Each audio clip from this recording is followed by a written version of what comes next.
রাধে রাধে বন্ধুরা, নমস্কার সকলকে। গোপাল সোনা রান্নাঘর চ্যানেলে নতুন একটি পর্বে সকলকে স্বাগত জানাই। আশা করছি আপনারা সকলে খুবই ভালো আছেন, আর আমরাও রাধারানী এবং গোপাল সোনার অপার করুণাতে খুবই ভালো আছি। তো নতুন একটি পর্বে সকলকে স্বাগত জানিয়ে শুরু করছি প্রতিদিনের মতো আজও একটি দুর্দান্ত স্বাদের রেসিপি।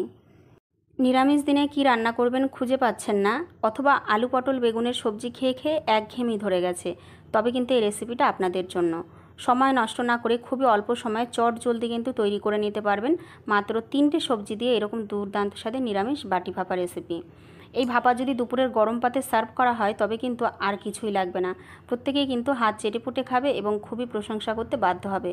মাত্র 3টে সবজি দিয়ে কিন্তু তৈরি করে নিয়েছি আজকের এই দুর্দান্ত স্বাদের ভাপা রেসিপি।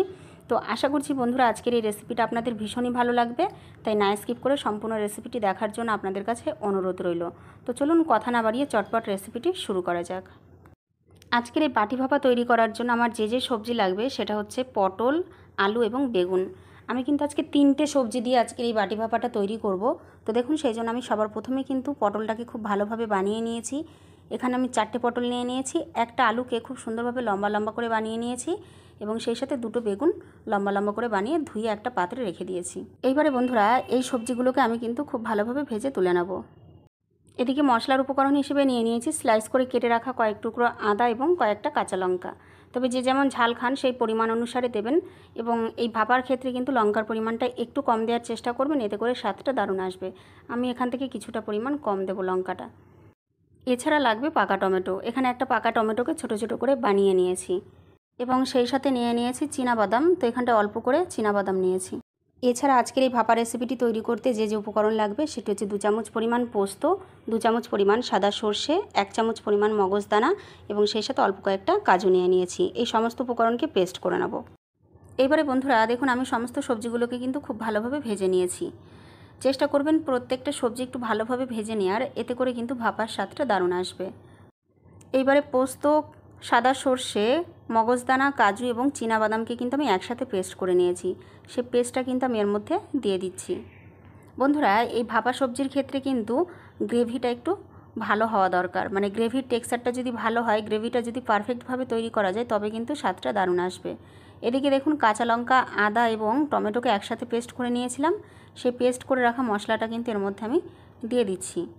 তো ঝালের পরিমাণটা একটু কম দেবেন, এতে করে স্বাদটা দারুণ হবে, যেহেতু সাদা সর্ষে দেওয়া হচ্ছে সেই কারণে।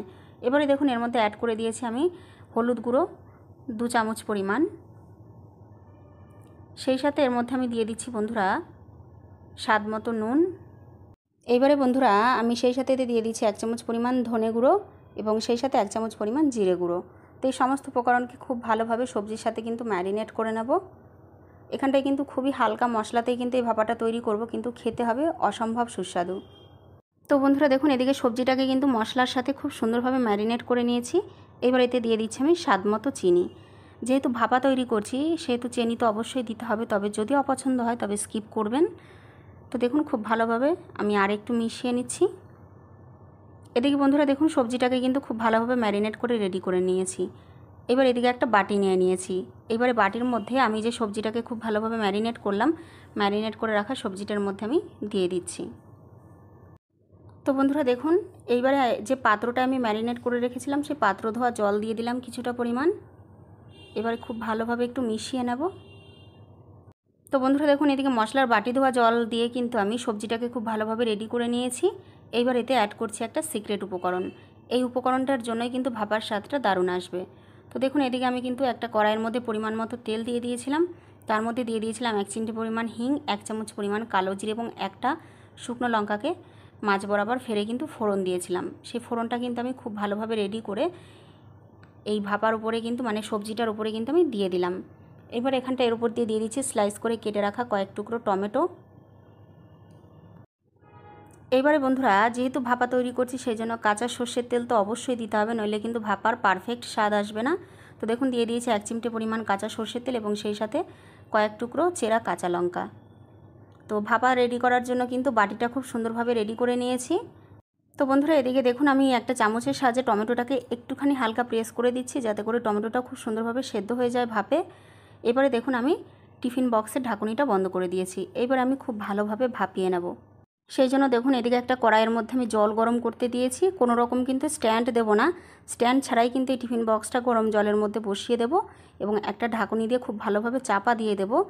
ফিরে আসছি 10 মিনিট পর। 10 মিনিট মতো ভাপিয়ে নিলেই কিন্তু রেডি হয়ে যাবে। তো বন্ধুরা ফিরে এলাম 10 মিনিট পর। ভাপাটা কিন্তু খুব ভালোভাবে রেডি হয়ে গেছে। এই পর্যায়ে গ্যাসের ফ্লেম অফ করে দিয়েছি এবং আমি একটুখানি টিফিন বক্সটাকে ঠান্ডা করব, তারপর নামিয়ে নেব। তো বন্ধুরা দেখুন এদিকে টিফিন বক্সটা ঠান্ডা হয়ে গেছে, আমি নামিয়ে নিয়েছি এবং ঢাকনা খুলে আপনাদেরকে দেখিয়ে দিচ্ছি। তো দেখুন কতটা সুন্দর হয়েছে। তো বন্ধুরা আশা করছি আপনারা দেখেই বুঝতে পারছেন যে দেখতে কতটা সুন্দর হয়েছে। তবে আপনারা ভেবে দেখুন যে খেতে কতটা সুন্দর হয়েছিল, অসম্ভব সুন্দর লাগছিল। তো দেখুন আমি আপনাদেরকে একটুখানি পরিবেশন করে দেখাচ্ছি একটা পাত্রে। নিরামিষ দিনে কিন্তু অবশ্যই দুপুরের গরম পাতে কিন্তু হাতের কাছে থাকা মাত্র 2-3টে সবজি দিয়ে কিন্তু মাত্র 10 থেকে 15 মিনিটে কিন্তু ভাপা রেসিপিটা তৈরি করে নিতে পারবেন। কোনো রকম ঝামেলা ছাড়াই কিন্তু তৈরি করা যায় এবং খেতে কিন্তু অসম্ভব সুন্দর লাগে। গরম পাতে কিন্তু এই ভাপা থাকলে আর কোনো সবজি লাগবে না, যে কোনো আমিষ পদের স্বাদকেও কিন্তু হার মানিয়ে দেবে। তো দেখুন বন্ধুরা একটা পাত্রে কিন্তু পরিবেশন করে দিয়েছি। দেখুন গ্রেভিটা কতটা সুন্দর হয়েছে, খেতে কিন্তু অসম্ভব ভালো লাগে। তো দেরি না করে কিন্তু অবশ্যই এই রেসিপিটা আপনারা একবার হলেও বাড়িতে ট্রাই করবেন এবং আমাকে কিন্তু কমেন্ট করে জানাবেন। তো ফাইনালি আশা করছি আজকের এই দুর্দান্ত সাথে নিরামিষ বাটি ভাপা রেসিপিটা আপনাদের ভীষণই ভালো লেগেছে। যদি ভালো লেগে থাকে তাহলে অবশ্যই বন্ধুরা ভিডিওটিকে একটি লাইক কমেন্ট শেয়ার করবেন এবং চ্যানেলে যদি নতুন বন্ধু হয়ে থাকেন তাহলে অবশ্যই চ্যানেলটিকে সাবস্ক্রাইব করে আমার গোপাল সোনার পাশে থেকে অনেক অনেক সাপোর্ট করবেন এবং ভালোবাসা দিয়ে যাবেন। সেই সাথে যদি আপনারা ইনস্টাগ্রাম অথবা ফেসবুক থেকে দেখে থাকেন তাহলে অবশ্যই পেজ দুটিকে ফলো করে পাশে থাকবেন এবং সেই সাথে আজকের এই রেসিপিটা কেমন লাগলো অবশ্যই আপনাদের মতামত জানাতে কিন্তু একদম ভুলবেন না এবং নেক্সট কী ধরনের রেসিপি আপনারা দেখতে চান সেটাও কিন্তু অবশ্যই কমেন্ট বক্সে জানাবেন। তো দেখা হবে আবার একটা সুন্দর রেসিপি নতুন একটা পর্বে আপনাদের সঙ্গে। ততক্ষণ পর্যন্ত আপনারা সকলে খুব ভালো থাকুন, সুস্থ থাকুন, পাশে থাকুন। আপনাদের সকলের জন্য রইল অনেক অনেক ভালোবাসা এবং শুভকামনা। রাধে রাধে, জয় গোপাল।